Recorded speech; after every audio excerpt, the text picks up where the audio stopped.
ভাইরে ভাই, এত মজাদার নরম তুলতুলে সুন্দর দেখতে মোমো আমি জীবনেও খাইনি। গ্লাস মোমো খেয়েছেন কখনো? একবার ট্রাই করবেন।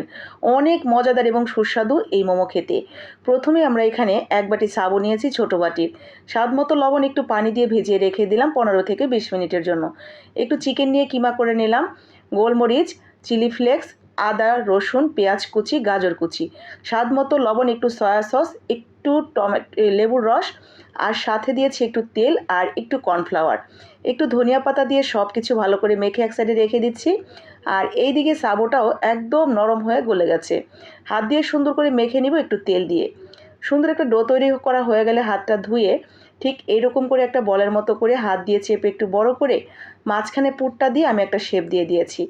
আপনারা যারা খেতে চাইবেন, দেখেই খেতে ইচ্ছে করবে, যে কোনো শেপেই কিন্তু তৈরি করে নিতে পারবেন। সবগুলো তৈরি করা হয়ে গেছে। কলা পাতার উপরে সুন্দর করে বিছিয়ে দিয়ে 10 থেকে 15 মিনিট ভাপে সিদ্ধ করে নিলেই হয়ে গেল।